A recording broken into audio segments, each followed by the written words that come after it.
provinsi. Boleh dimulai, Pak Jul?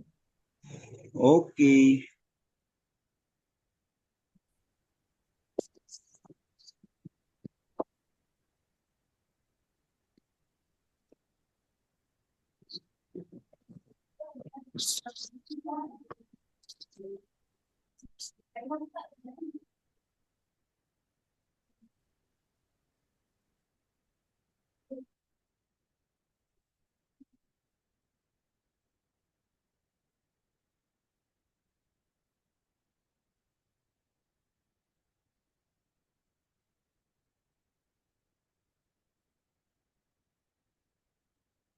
Assalamualaikum.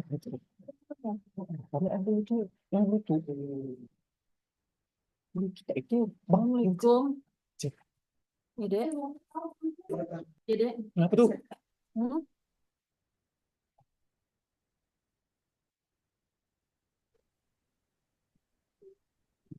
Ah, Tentang siapa ya? Tanggal berapa? 28 hari Senin.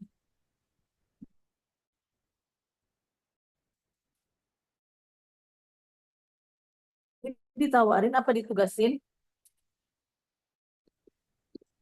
Hmm. Gitu.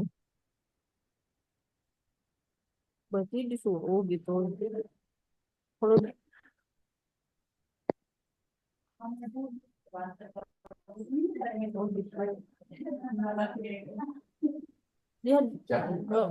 sudah deh, nggak usah dia. Silakan, boleh dimulai, Pak Jul. Oke. Di sekolah aja. Oh. Nanti mau Assalamualaikum warahmatullahi wabarakatuh.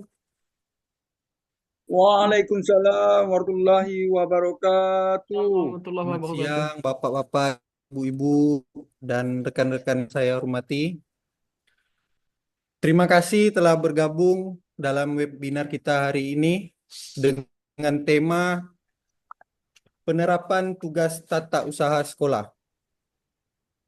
Saya Zul Hasmi sebagai moderator dan yang akan memandu jalannya acara hari ini. Di tengah perubahan dan tantangan yang dihadapi dunia pendidikan, peran tata usaha sekolah menjadi semakin penting. Melalui webinar ini, kita akan menggali lebih dalam tentang penerapan tugas-tugas tata usaha, tantangan yang dihadapi, serta solusi yang bisa diterapkan untuk meningkatkan efisiensi dan efektivitas di sekolah. Sebelum kita mulai, mari saya bacakan dulu agenda acara kita hari ini. Yang pertama ada pembukaan dan kata sambutan dari Ibu Wiwin Winarsi selaku Ketua Kombel. Dilanjutkan materi utama penerapan tugas tata usaha sekolah oleh Bapak Rudi Mulyana. Setelah itu baru dilanjutkan dengan diskusi dan tanya jawab. Dan diakhiri dengan penutup. Untuk membuka acara hari ini, mari kita sambut Ibu Wiwin Winarsi untuk memberikan sepatah dua kata sebagai kata sambutan. Kepada Ibu Wiwin Winarsi, waktu dan tempat kami persilakan. Terima kasih kepada Pak Zul Hazmi sebagai moderator webinar kita pada siang hari ini. Sebelumnya yang terhormat Ibu Neneng Riana Sari sebagai PLT Kepala SMA Negeri 4 Pontianak.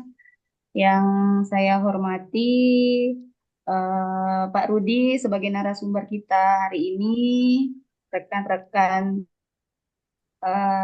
Tendik atau tenaga pendidikan dari SMA Negeri 4 Pontianak, Bapak Ibu yang berasal dari luar SMA Negeri 4 Pontianak, selamat datang kami ucapkan di webinar seri yang dilaksanakan oleh komunitas belajar SMA Negeri 4 Pontianak.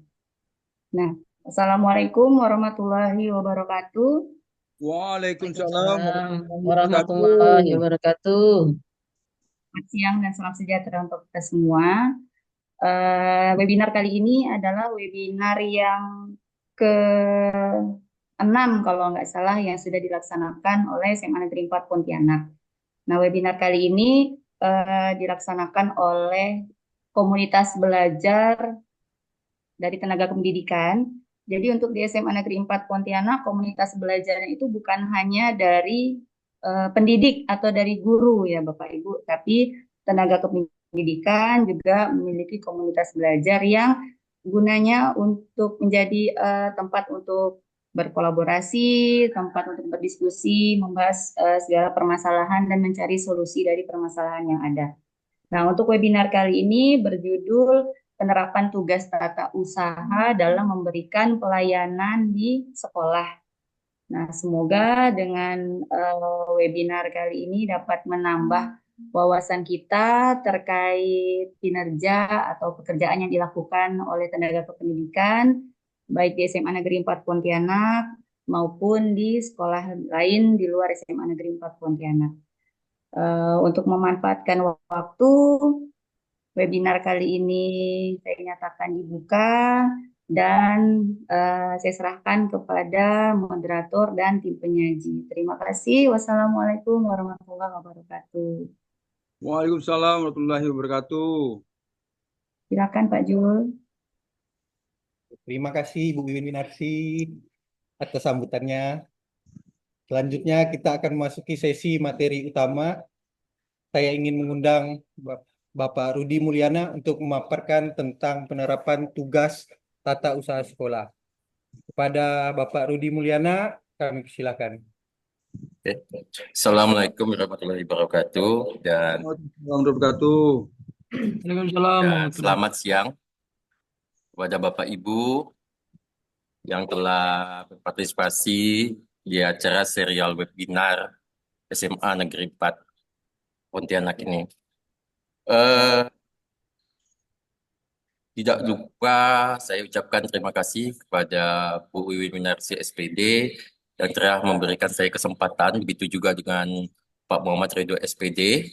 Tidak luput juga kepada PLT Kepala Sekolah SMA Negeri 4 Pontianak, Bu Neneng Riana Syari SPD yang telah memberikan kepercayaan, kesempatan kepada kelompok belajar tenaga kependidikan ini dalam kegiatan yang sebenarnya untuk meningkatkan potensi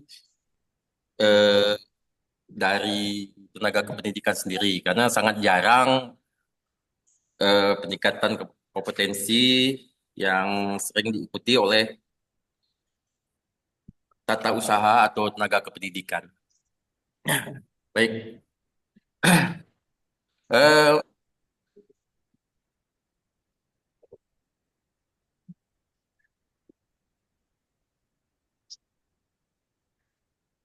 Bicara tentang tata usaha sendiri ini memiliki definisi pelayanan di sekolah menyangkut berbagai layanan yang diberikan oleh sekolah kepada semua pemangku kepentingan. Ruang lingkupnya itu meliputi layanan non-akademik dan sarana prasarana serta layanan administrasi. Bisa dibilang sendiri, pengertian dari pelayanan itu suatu pemenuhan kebutuhan atas aktivitas atau interaksi dua orang atau dengan mesin, di mana di situ adanya usaha untuk membantu menyiapkan atau mengurus apa yang diperlukan. Nah, penerapan tugas tata usaha itu lebih banyak cenderung dengan pelayanan, karena sebagai subsistem penunjang lembaga pendidikan, tata usaha lebih banyak mengurus kebutuhan atau mengurus atau membantu menyiapkan keperluan operasional tenaga kependidikan. Nah, dari definisi dan ruang lingkup tata usaha sekolah, apa yang diberikan layanan kepada pemangku kepentingan yang ada di sekolah?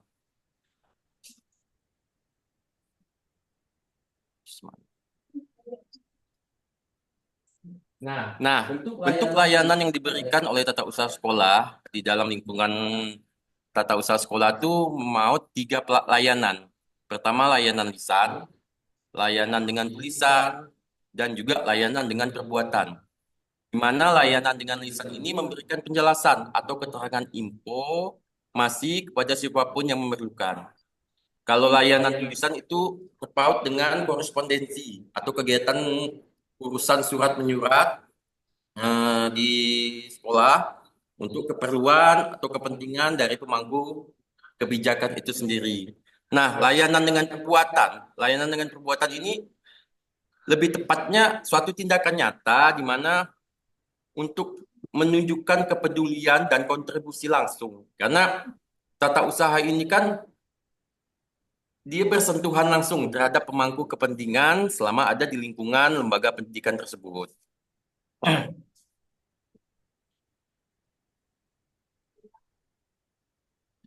Pelayanan-pelayanan apa saja yang diberikan? Adanya pelayanan di dalam atau di dalam lingkungan sekolah itu sendiri dan pelayanan di luar. Salah satu pelayanan-pelayanan yang diberikan tata usaha di dalam atau di dalam ruang lingkup tenaga kependidikan itu pertama pelayanan kepada kepala sekolah, guru dan tenaga kependidikan itu sendiri, peserta didik, orang tua peserta didik. Nah, untuk pelayanan eksternal itu kepada dinas pendidikan atau perangkat daerah yang memang bersinggungan langsung atau tidak langsung kepada lembaga pendidikan. Yang terakhir adalah masyarakat. Nah,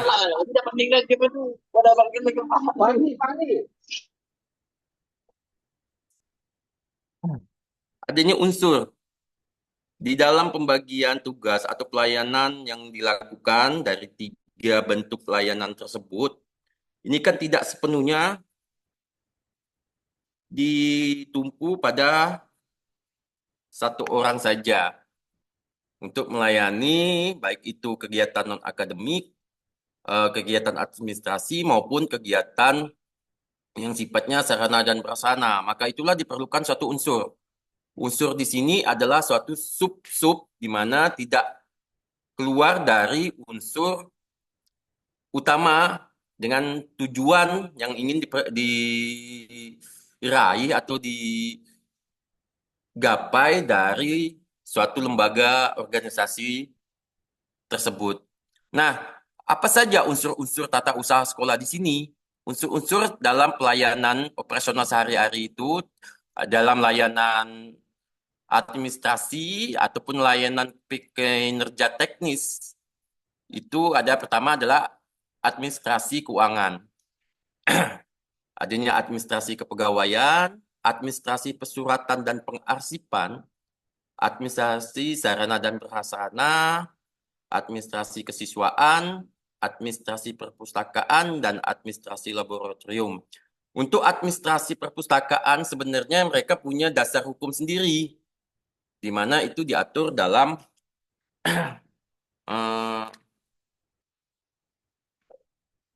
Peraturan nomor 25 tahun 2008 tentang kualifikasi perpustakaan.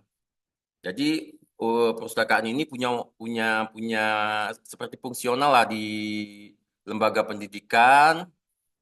Dia punya organ sendiri, dia punya ketua sendiri, dia punya pelaksana sendiri, dia punya operator sendiri dalam melayani kebutuhan pemangku kepentingan yang ada di sekolah. Begitu juga dengan administrasi laboratorium. Karena administrasi perpustakaan dan administrasi laboratorium ini kan memerlukan keahlian khusus, ya, keahlian khusus dalam menerapkan tugas-tugasnya. Nah, terus adanya pelayanan yang bersifat khusus. Pelayanan bersifat khusus inilah yang tadi adanya layanan dengan perbuatan. Nah, layanan dengan perbuatan ini kan langsung bersinggungan kepada teman-teman kita yang ada di lapangan, seperti tenaga keamanan dan tenaga kebersihan. Nah, inilah pelayan-pelayan khusus yang ada di lembaga pendidikan. Nah, untuk pelaksanaan tugas-tugas tersebut agar berjalan sesuai dengan keinginan dari pemangku kepentingan dan juga ada nilai feedback atau timbal balik. Jadi diperlukanlah suatunya program kerja, di mana program kerja ini merupakan salah satu rencana kegiatan yang telah dirancang dan disepakati secara bersama untuk dilaksanakan dalam jangka waktu tertentu. Nah, dengan melihat 3 kemampuan utama, yaitu teknikal, kemanusiaan, serta konsep, agar pelayanan yang diberikan oleh unsur tata usaha ini dapat terlaksana. Mungkin tidak optimal, tapi secara baik dan benar menurut peraturan atau regulasi yang ada, insya Allah bisa. Nah, dari konsep teknikal dan kemanusiaan ini, dilihat dari sudut pandangnya ini, dari sudut pandang ini, seperti kemanusiaan, karena ini kan erat hubungannya langsung dengan pemangku kepentingan, yang dimana manusia itu sendiri kan makhluk hidup yang unik ya. Dia makhluk hidup yang unik, yang memiliki perasaan, yang memiliki nah, kerjasama antara atau hubungan manusia dan interaksinya ini memang harus dilihat. Karena tidak selamanya yang pemangku kepentingan atau pelayan itu sendiri mungkin hari ini sedang lagi belum tidak mood atau gimana, akhirnya menjadi salah satu penghambat dalam melaksanakan tugas utama atau kegiatan pokok yang telah diemban atau diberikan untuk dilaksanakan kepada mereka. Teknikal di sini ialah di mana kemampuan penanganan dari alat bantu yang disediakan oleh lembaga pendidikan untuk mempermudah atau mempersingkat pekerjaan-pekerjaan yang ada di tata usaha. Yang ketiga adalah konsep. Konsep ini sebenarnya perlu sekali untuk mencapai target apa yang dilakukan atau apa yang sedang dikerjakan, yang akan akhirnya nanti tujuannya itu akan menjadi refleksi atau evaluasi dari petugas tata usaha sendiri ataupun kepada pemangku kepentingan utama dalam mengambil kebijakan dan keputusan di hari yang akan datang. Karena ya, untuk mengupayakan pelayanan yang terbaik itu kan perlunya adanya koreksi-koreksi, perlu adanya perbaikan-perbaikan, dan perlu adanya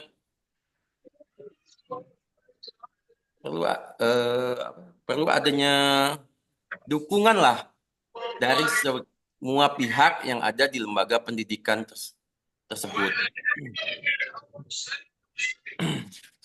Dari ketiga kemampuan utama tersebut dirangkumlah dalam satu bentuk, yaitu program kerja, di mana program kerja ini sendiri dilihat dari legalitas pendelegasian kegiatan pokok pelayanan administrasi tata usaha sekolah. Contohnya ada program pelayanan harian, program pelayanan bulanan, program pelayanan triwulan, dan program pelayanan tahunan. Nah, program-program inilah yang harus dilaksanakan oleh tenaga-tenaga administrasi yang ada di ruang lingkup lembaga pendidikan atau sekolah tersebut. Dari program-program kerja atau program-program pelayanan harian ini kan sudah mencakup di situ tugas utama atau tugas-tugas pokok mereka setiap hari atau bulanan, triwulan, dan pelayanan tahunannya. Nah, seperti administrasi keuangan. Ya, administrasi keuangan ini merupakan subsistem penunjang lembaga pendidikan yang sangat vital. Jadi mereka sebenarnya harus lebih cermat, lebih hati-hati dalam menyelenggarakan administrasi atau mengelola administrasi yang berkaitan dengan pembiayaan atau dana. Nah, pengelolaan keuangan barang dan jasa itu merupakan termasuk program pelayanan harian di administrasi keuangan. Nah, terus program pelayanan bulanannya, petugas tata usaha di sini itu ya membuat buku kas tahu, kas umum, buku pajak dan usulan gaji dan segala macam. Begitu juga dengan program pelayanan triwulan, membuat laporan dana BOS dan dana PBP. Begitu juga dengan program pelayanan tahunan. Nah, itulah kegiatan pokok atau kegiatan utama yang dilakukan oleh administrasi keuangan. Sebaliknya, administrasi kepegawaian juga mempunyai program dan pelayanan harian, program pelayanan bulanan, program semesteran, program pelayanan tahunan, yang dimana tugas-tugas itu harus bisa dilaksanakan secara baik, efisien, dan efektif, terutama dengan administrasi kepegawaian, karena beberapa bulan ini nih adanya aturan-aturan perubahan dari aturan-aturan yang lama. Ya, kayak seperti adanya undang-undang tahun 2023, saya lupa nomor berapa, tapi tentang anjap ya, tentang kenaikan adanya jenjang ke pangkatan apa itu saya lupa, tapi di situ ada persyaratan atau ada periode di mana mengusulkan kenaikan pangkat dan perubahan jenjang itu, di mana kalau untuk naik jenjang ini harus lulus dulu uji kompetisi, baru bisa nanti diusulkan lewat dinas pendidikan, dan baru bisa pemangku kepentingan yang punya kepentingan di sini atau yang ada di lembaga pendidikan ini dapat memperoleh jenjang jabatan tersebut. Baik. Administrasi pesuratan dan pengarsipan. Nah, administrasi pesuratan dan pengarsipan ini kan sudah baku ya. Dia sudah baku terhadap format tata naskah dan naskah yang telah diatur dari peraturan Andri tahun 2014. Di situ sudah ada format tata naskah yang dimana digunakan untuk semua, baik itu perangkat daerah, baik itu lembaga, badan umum milik negara dan badan umum milik daerah, maupun unit-unit kerja teknis di bawah naungan perangkat daerah. Nah, pengarsipan sendiri setelah administrasi pesuratan yang tadi adalah layanan korespondensi, di mana pengarsipan sendiri ini kan dari terciptanya rekod ya, dari terciptanya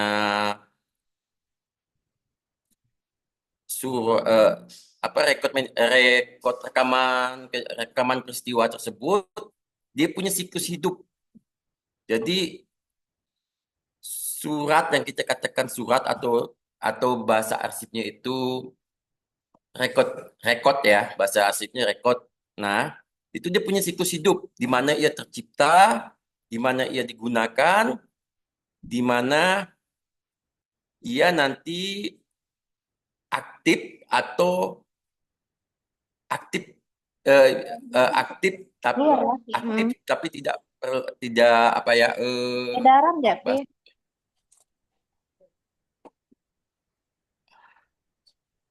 aktif walaupun tidak digunakan secara keseluruhan. Nah, barulah dia masuk, yaitu barulah rekaman peristiwa ini bisa diusulkan untuk penyusutan atau pemusnahan. Nah, itu bagian dari arsip. Nah, karena kebanyakan layanan lembaga pendidikan ini melalui korespondensi.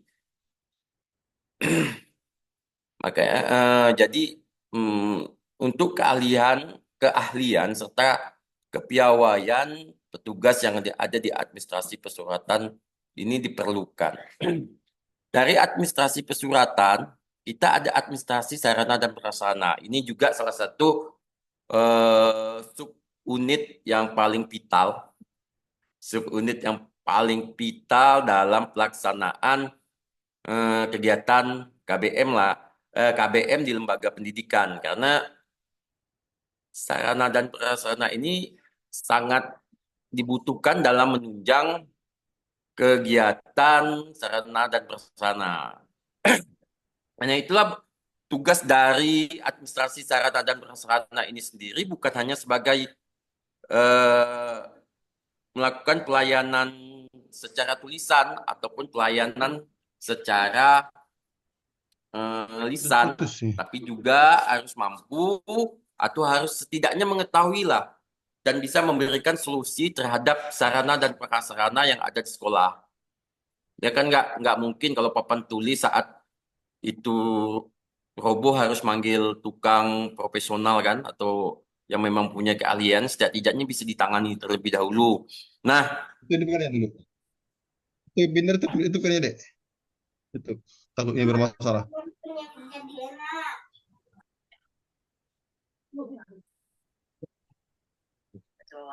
terus administrasi kesiswaan. Administrasi kesiswaan ini banyak mengelola data-data siswa, baik dari pertama peserta didik ini datang atau masuk, diterima sebagai siswa, terus kegiatan-kegiatan yang dilakukan sebagai legalitas lah bahwa mereka itu adalah benar pengakuan dari lembaga pendidikan tersebut, kan memang harus dibutuhkan suatu surat keterangan. Nah, bukan hanya program pelayanan harian dari administrasi kesiswaan ini, salah satunya sama dengan layanan tulisan. Itu juga dengan program pelayanan semesteran yang merupakan mengumpulkan data siswa, terutama yang kelas 12 dan kelas 1 ini, karena administrasi kesiswaan ini ngelingnya tuh kalau ke semua gitu, terutama ke BK. Nah, terus administrasi keperpustakaan. Nah, sudah dikemukakan ke depan bahwa administrasi perpustakaan ini merupakan subunit yang ada di lembaga pendidikan, namun kerjanya ini lebih berat karena untuk menyusun buku atau menyusun katalog-katalog yang ada di perpustakaan itu memang memerlukan keahlian tersendiri. Nah, disitulah adanya tugas dari kepala perpustakaan, ya, karena kan dia termasuk organ ya. Terus adanya tugas adanya tenaga perpustakaan sekolah itu sendiri yang mempunyai tugas pengembangan koleksi, pengelolaan bahan perpustakaan dan perawatan koleksi. Nah, juga ada petugas layanan perpustakaan sekolah. Nah, inilah yang ada selalu di depan atau di pintu masuk kayak teller bank gitu kan, ada tuh. Nah, inilah mereka inilah yang dimana mereka memberikan layanan bimbingan perpustakaan, layanan peminjaman, layanan pengembalian, dan juga memberikan bimbingan literasi ya, resepsionis ya. Nah, inilah mereka. Terus juga ada layanan IT. Nah, layanan IT ini karena tidak dipungkiri bahwa kita juga bekerja pada saat ini menggunakan kemajuan teknologi informasi yang semakin pesat. Ya, kalau dulu mungkin untuk mencari sebuah informasi itu kita harus berusaha untuk mendapatkannya. Kalau sekarang itu kan kita sudah punya smartphone, kita bisa cari apa yang mau kita cari sebagai penambah ilmu, atau sebagai referensi-referensi kita dalam semua hal di semua hal di kehidupan. Nah, terakhir administrasi laboratorium. Nah, administrasi laboratorium ini juga sama, harus memiliki keahlian yang lebih spesifik karena tidak dimiliki oleh kemampuannya ini tidak dimiliki oleh yang memang tidak punya peranan di dalam administrasi laboratorium tersebut.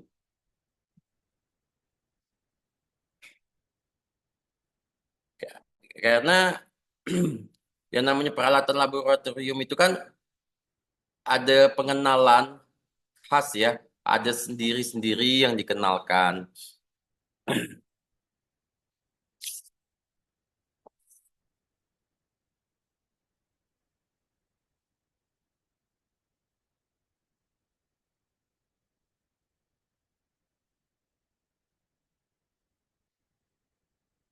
Nah, terus operator sekolah. Operator sekolah dia lebih banyak mengerjakan kegiatan IT atau bersinggungan langsung dengan kemajuan teknologi dan informasi di setiap pelaksanaan kegiatan operasional lembaga pendidikan. Jadi keahlian atau kemampuan terhadap IT itu memang diperlukan. Karena tadi kita ini kan hybrid ya. Kadang kita juga bisa menggunakan yang konvensional, yaitu kertas, dan ada media juga yang harus kita gunakan, yaitu media digital. Nah, inilah perannya operator sekolah dalam membantu pelaksanaan tugas tata usaha, di mana mengenalkan teknologi informasi sesuai dengan tuntutan zaman. Baik.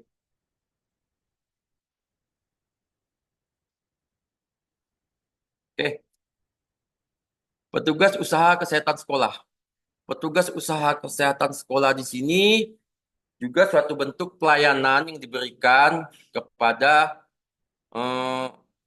pemangku kepentingan yang ada di sekolah. Karena aktivitas yang dari pagi hingga sore itu juga kan diperlukan adanya kontrol dalam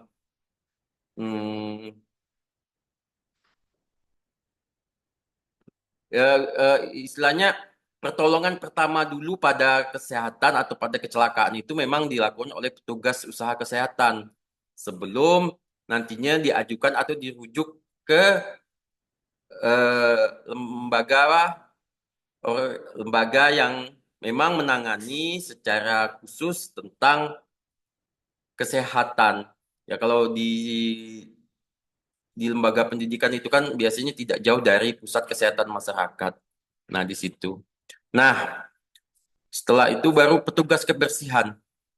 Petugas kebersihan inilah sebenarnya yang memang pekerjaannya mengelola tentang kebersihan lingkungan yang ada di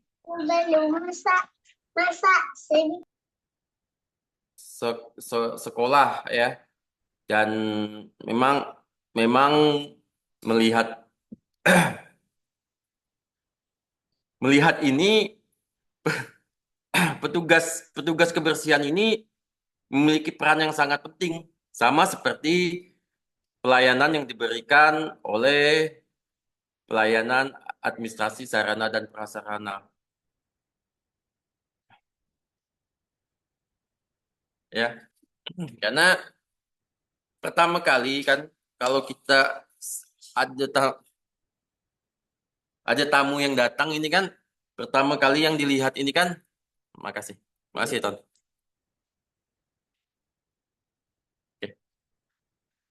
Hal yang pertama kali dilihat itu kan dalam lingkungan lembaga pendidikan itu pertama bersih ya.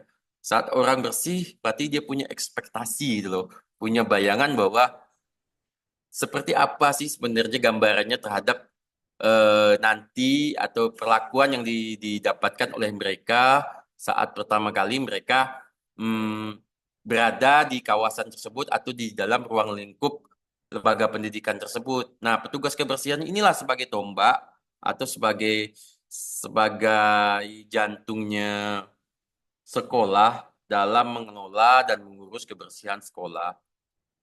Nah, petugas keamanan sekolah. Petugas keamanan sekolah juga sama beratnya, sama pentingnya, karena mereka juga berperan untuk menertibkan dan menjaga situasi kondisi lembaga pendidikan sesuai dengan diharapkan, agar guru dan peserta didik dapat fokus melaksanakan tugas utama mereka saat mentransferkan ilmu kepada mereka. Karena lembaga pendidikan ini kan merupakan suatu jembatan ya, jembatan antara teori dan praktek, di mana bukan hanya tujuannya menciptakan individu itu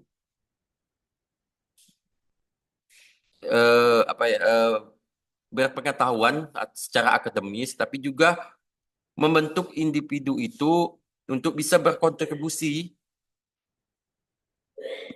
di masa yang akan datang untuk negara, lingkungan, dan masyarakatnya.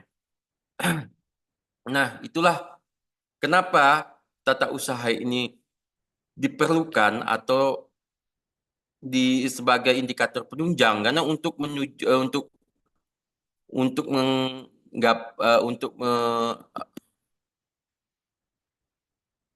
menggapai tujuan-tujuan tersebut itu kan memang diperlukannya salah satunya penunjang atau subsistem yang memang punya tugas-tugas yang diembankan dalam pelaksanaan kegiatan lembaga pendidikan tersebut. Baik. Dalam pelaksanaan kegiatan yang dilaksanakan oleh ketatausahaan di sebuah lembaga pendidikan juga pasti menemui faktor penghambat.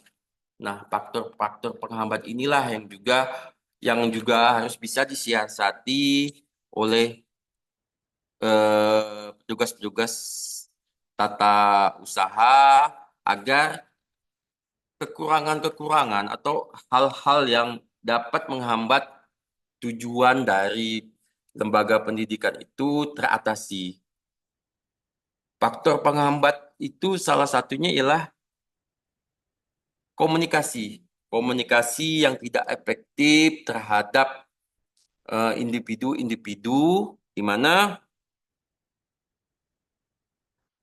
dari layanan lisan tersebut kan yang diharapkan kan adalah pemberian informasi, di mana nantinya diterima itu tidak terjadi salah tafsir atau kesalahpahaman yang akan berakibat buruk terhadap koordinasi atau pelaksanaan tugas. Nah, inilah pentingnya komunikasi. Komunikasi ini sendiri kan bukan hanya dari bahasa lisan ya, dari bahasa verbal, tapi dari bahasa tubuh juga bisa menunjukkan atau bisa menguraikan apa? 215. Oh ya. Nah, faktor-faktor penghambat tadi adanya komunikasi yang tidak efektif, juga pengetahuan pemanfaatan teknologi dari petugas tata usaha ini juga yang sering dikeluhkan bahwa belum bisa lah ya, belum bisa, tapi tidak bisa memanfaatkan secara optimal tentang alat bantu sebagai penunjang tugas terutama di teknologi informasi dan komunikasi. Kedua, kurangnya pelatihan dan pengembangan. Dan ini sangat dirasakan sekali ke kami sebagai petugas pelaksana harian tata usaha di lembaga pendidikan ini, bahwa pelatihan dan pengembangan diri ini ya syukur-syukur kalau ada gitu kan. Kadang dalam beberapa kesempatan atau beberapa periode itu memang tidak pernah diberikan. Yang akhirnya dituntutlah untuk kita bisa berkolaborasi dan berimprovisasi dalam Berimprovisasi. ya makasih Bu. Dalam melaksanakan Semangat. tugas-tugas dan kewajiban kita sehari-hari. Ini benar sangat dirasakan oleh kami sebagai petugas tenaga kependidikan yang ada di lembaga pendidikan. Nah, dari penerapan pelaksanaan tugas-tugas tata usaha ini, yang dimana yang tujuannya sebenarnya untuk juga ikut serta sebagai indikator penunjang yang terlibat penuh dalam kemampuan pelayanan dan menerapkan pelayanan administrasi dan pekerjaan teknis di lingkungan lembaga pendidikan. Melalui berbagai pekerjaan di mana ada pendelegasian atau pembagian tugas, serta pengaturan prioritas dari pekerjaan yang sifatnya pokok dan umum agar menjadi suatu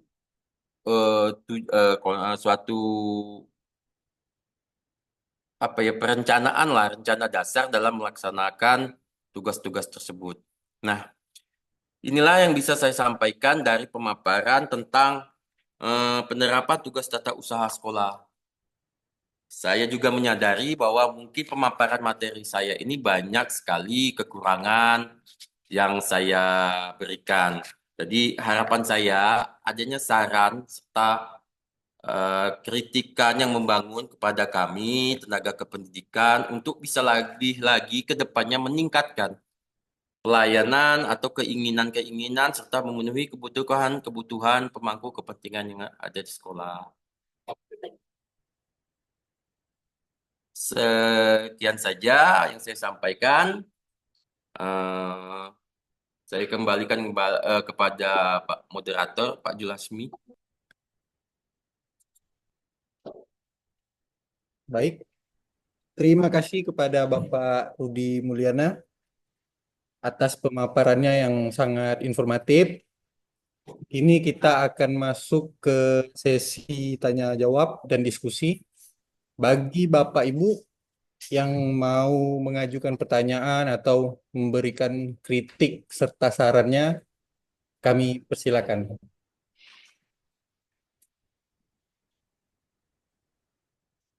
Ada yang mau bertanya, Bapak Ibu?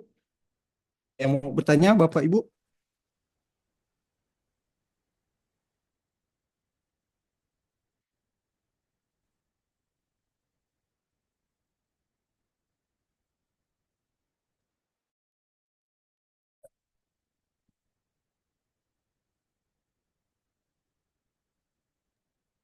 Biasanya Pak Firman tuh yang mau tanya.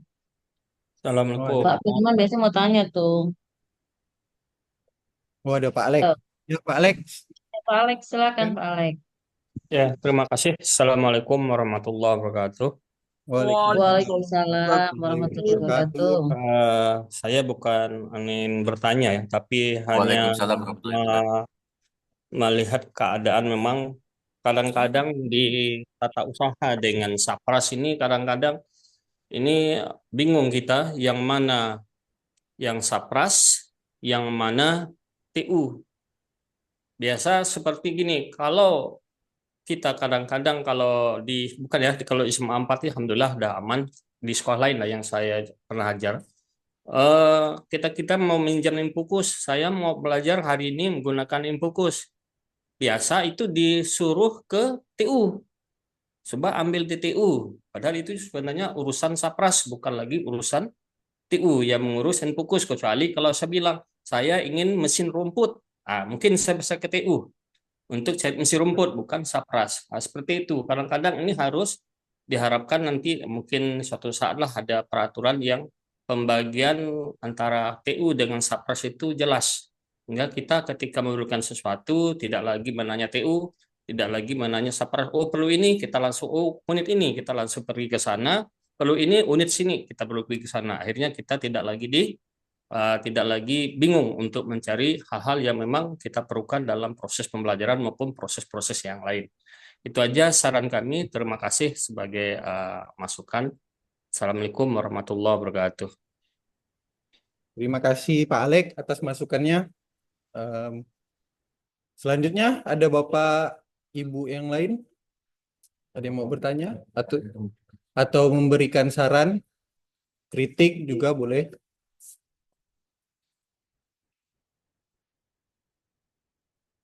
Ibu Neneng mungkin? Oke, ada yang tanya lagi yang lainnya? Nggak ada lagi yang tanya nih. Udah sih mungkin terakhir nih. Iya. Silakan Pak Jul, yang lain dulu. Enggak. Pak Tatang, biasanya Pak Firman. Belum ada nih Bu. Assalamualaikum Bu, Pak. Waalaikumsalam warahmatullahi wabarakatuh. Iya, perkenalkan nama saya Deti Maulidia. Saya dari SMA Negeri 1 Singkawang. Ya. Ya. Sekedar sharing saja ya Bapak Ibu. Boleh. Kalau di sekolah kami untuk Sarpras itu di TU itu ada staf Sarpras.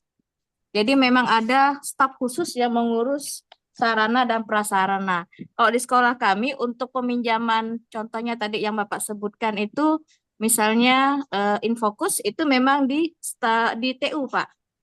Jadi penyimpanannya di TU, bukan di Waka Sarpras atau bukan di pengelola barang. Jadi kami di sini ada Waka Sarpras, ada pengelola barang, ada staf TU-nya untuk pengurus Sarpras. Tapi untuk staf pengurus Sarpras itu di bawah pengelola pengurus barang. Jadi seperti itu. Jadi kalau untuk kami di sini segala sesuatu yang berurusan dengan administrasi apapun termasuk Sarpras itu dipegang dan dikelola oleh tenaga pelaksana di tenaga kependidikan. Itu saja Pak sharing dari saya. Terima kasih. Assalamualaikum. Waalaikumsalam warahmatullahi wabarakatuh. Waalaikumsalam warahmatullahi wabarakatuh. Terima kasih informasinya Bu Deti. Udah Selanjutnya. dari SMA 1 Singkawang ya. Iya Bu, dari Singkawang. Iya, terima kasih tuh sudah bergabung. Selamat siang Bu. Selamat Ya, siang. selamat siang Ibu. Selamat siang teman-teman semua. Selamat siang. Saya dari SMA Negeri 2 Simpang Hilir. Ini saya hanya ingin bertanya saja Bu, mengenai yang pertama adalah tentang mengarsipkan surat dan memberikan kode pada surat. Ini berkaitan dengan tata usaha teknis. Jadi kendala saya yang saya hadapi di tempat di mana saya bekerja itu memberikan kode surat pada waktu misalkan seperti ini. Dari Waka Kurikulum memberikan surat untuk diberikan kode dari kode surat tersebut itu tentangnya apa, lalu surat memberikan nomor surat keluar. Nah, jadi yang pertanyaan saya di sini kode surat misalkan tentang ada kegiatan pembelajaran di sekolah, itu IHT itu ya Bu ya. Itu kodenya apa? Kadang itu saya mikir, saya melihat lagi kode surat itu khusus di kode-kode surat pada umumnya yang biasa saya dapatkan dari kepala sekolah itu kode yang sudah disahkan ya Bu ya, yang sudah yang biasa umumnya dipakai gitu ya di dinas. Nah, itu saya bingung dalam hal itu Bu. Kadang bukan hanya di Waka Kurikulum, kadang di bagian Sapras, Waka Sapras dia membuat surat untuk apa namanya mengenai sarana dan prasarana ini barang ada barang masuk, dia mau melakukan apa namanya pemberikan kode. Jadi dia harus ada bikin surat surat semacam berita acara gitu loh Bu. Ini apa nih kodenya katanya. Mereka pihak Waka menanyakan ke saya. Jadi saya mencari kodenya apa yang cocok gitu loh, yang berkenaan yang di surat tersebut gitu. Itu satu. Dan yang kedua, tentang mengarsipkan surat. Nah, itu kan saya itu memilah semua surat yang ada di ruang TU itu, surat di mana surat masuk, surat keluar. Nah, yang mengacu ini surat keluar, Bu. Surat keluar ini kan saya arsipkan ini tentang SK dinas dari provinsi. Oh, ini tentang surat dari kementerian. Oh, ini tentang apa namanya mengenai sarana dan prasarana. Jadi semua itu kan harus dibagi-bagi, Bu.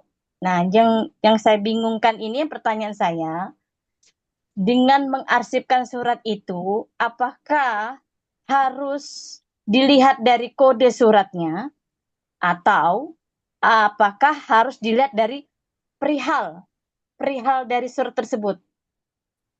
Nah, itu aja Bu pertanyaan saya. Saya dari SMA Negeri 2 Simpang Hilir, Pulau Kumbang, Kayong Utara. Terima kasih. Selamat siang. Selamat siang Ibu Yohana. Ya. Terima kasih pertanyaannya. Mungkin bisa langsung dijawab oleh Pak Rudi. Ya, terima kasih Ibu Yohana ya.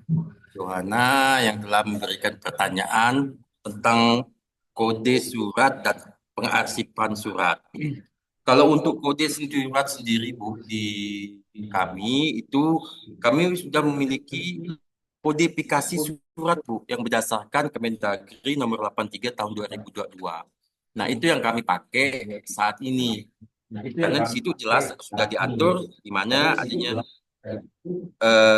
kurikulum itu dengan nomor berapa, bahan ajar itu apa, pelatihan itu apa, logar itu apa, segala macam kegiatan aktivitas yang ada di sekolah itu juga dibuktikan di kodifikasi surat tersebut berdasarkan Permendagri nomor 83 tahun 2022. Nah, itu jawaban yang pertama Bu ya.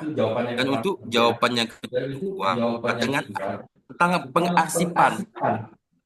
Kalau pengarsipan ini sebenarnya dia ada klasifikasi Bu. Ada klasifikasi tentang fungsi dari surat tersebut. Karena surat ini kan juga punya bobot, punya derajat. Apakah surat ini bisa dipertahankan ya sebagai arsip permanen atau kita bisa sebut dengan arsip statis tadi atau hanya sebagai arsip di mana dia tidak bisa lagi disimpan atau dapat dimusnahkan. Karena untuk efisiensi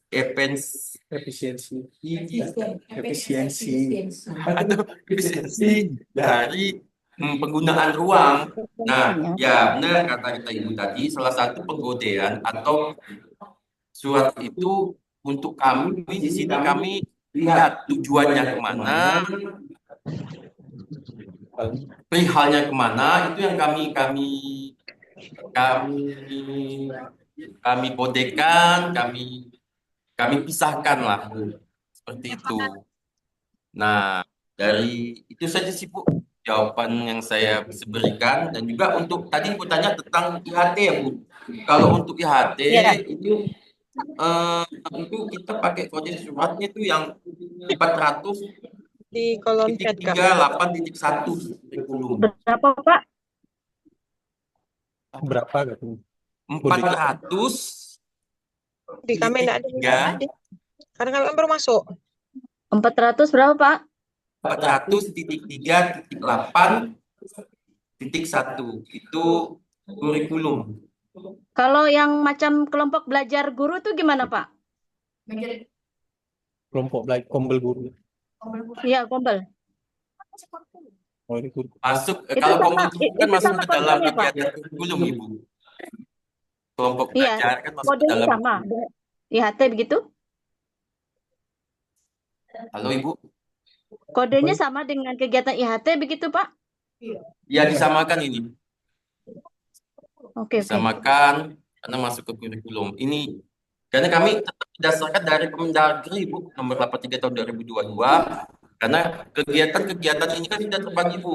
Ada kegiatan kurikulum, ada bahan ajar, pelatihan itu sudah memiliki kode masing-masing. Tinggal kami sesuaikan saja. Kayak IHT, katanya itu kegiatan dari kurikulum. Atau Sarpas, itu Ya, kegiatan sarana prasarana atau aset itu kegiatannya dari ya, ya. aset. Ada tas sendiri gitu loh. Oke, Ah, oke, Pak. Oke. Terima kasih, Pak. Terima kasih. Saya paham, Pak. ya, sama-sama Ibu. Oke. Ah, baik, Sudah, ya. Bu? Oke, kita Bu Neneng mau nanya atau memberikan Halo, saran untuk yang terakhir? Assalamualaikum. Closing aja kali ya. Oke, boleh. Semuanya udah Assalamualaikum. bagus ya. Saya mau ngasih ini aja, mau ngasih closing aja. Jadi terima kasih kepada Tendik SMA Negeri 4 Pontianak. Memang Kombel ini, komunitas belajar ini pada umumnya kan hanya untuk Bapak dan Ibu guru. Namun karena ini yang namanya tupoksinya belajar dan tata usaha itu adalah bagian yang tidak terpisahkan dari sistem satuan pendidikan, maka eh, tetap diwajibkan untuk mengikuti kegiatan Kombel ini. Dan itu juga di PMM juga ada diarahkan seperti itu. Jadi kalau misalkan kita bisa diibaratkan, saya sangat setuju tadi tata usaha itu bagaikan jantungnya sekolah, iya saya setuju itu. Karena di tata usaha itu sebagai motoriknya betul-betul mengelola administrasi sekolah, mengurus keuangannya, memastikan semua sistem itu berjalan lancar itu adanya di tata usaha, di jantungnya. Kemudian jantung ini bergerak kalau memang kita sudah punya pemikiran itu ada otaknya, ya kurikulum otaknya. Jadi kurikulum itu mengontrol semua proses pembelajarannya, menerapkan materi, metodenya, programnya, kemudian semuanya untuk istilahnya menu-menunya dalam satuan pendidikan. Siapa yang memerintahkan itu? Maka kita perlu satu orang yang namanya sistem saraf pusat, yaitu kepala sekolah. Jadi kepala sekolah itu mengaitkan semua bagaimana jantung yang sehat itu berjalannya, otak yang berlian itu bagaimana berkoordinasinya. Untuk siapa? Untuk ke siswa. Anggap aja lah siswa itu sebagai sel tubuh kita. Jadi bagian unit terkecil dalam tubuh sekolah yang bisa tumbuh berkembang dalam proses pembelajaran itu adalah sel siswanya. Yang sehat, otaknya sehat, kemudian ditopang oleh rangka yang cukup kuat. Rangkanya siapa ya? Sarana prasarana, humas itu adalah pembentuk aktivitas sekolah, pendukung sekolah semuanya, penopang. Itu kalau rangkanya udah bagus, maka perkembangan sel ini juga cakep itu. Terus siapa yang mau ngasih memberi umpan ke selnya? Ya, Bapak dan Ibu guru semuanya yang membentuk otot-otot yang menjadi lebih kuat lagi. Siapa yang menerapkan kurikulum sampai ke siswa? Guru. Siapa yang memberikan pembelajaran secara langsung? Guru. Makanya gurunya pun harus memberikan otot yang sehat, sel-sel yang kuat.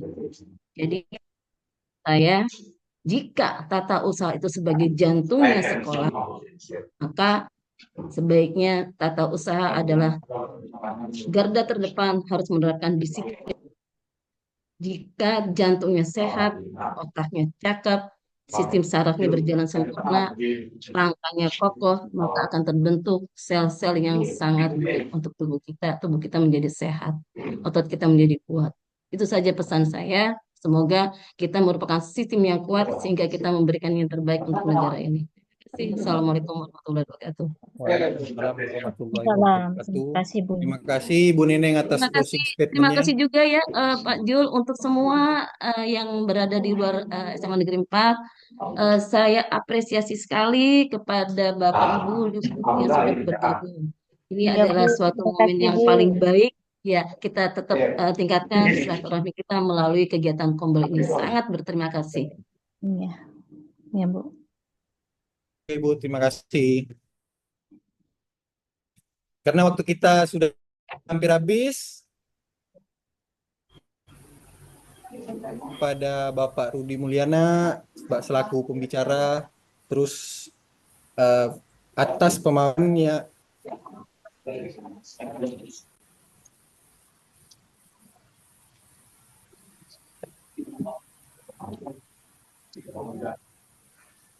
Kita berfoto dulu ya. Itu dia Bu. Ya, yuk kita berfoto dulu ya. Karena Oke, kita Bu. karena kita ada kegiatan lagi yang lain ya. Oke, baik Bapak Ibu, sebelum kita foto diinfokan bahwa absen sudah ada di chat atau Bapak Ibu bisa screenshot di layar ini. Nah, silakan nanti dicek di emailnya untuk sertifikatnya. Kalau tidak ada di kotak masuk, cek di spam. Atau Bapak Ibu bisa cek di Bitly apresiasi Tetra. Nanti itu kami update untuk kegiatan hari ini, sertifikat kegiatan hari ini. Oke, Bapak Ibu kita foto dulu ya. Silakan diaktifkan kameranya.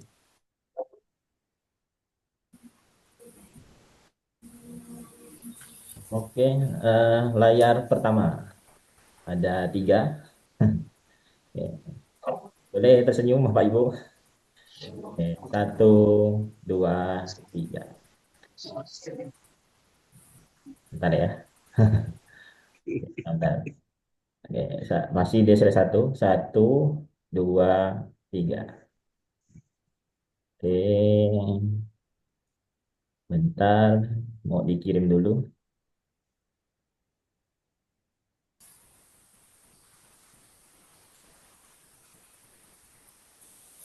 Lama foto? Bentar Pak, tukang foto lagi ke sini. Kamu fotonya sedang memilih-milih. Ya, Slide silakan. 2 ada Pak Pauji, Bu Ning, Bu Misdah. Oke, 1, 2, 3.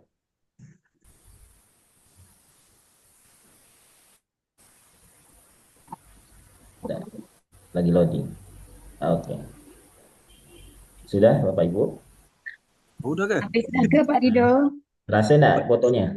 Enggak. Rasa Oke, Sudah Bapak semuanya? jangan lupa ngisi Ada lagi kilat-kilat fotonya. sedikit.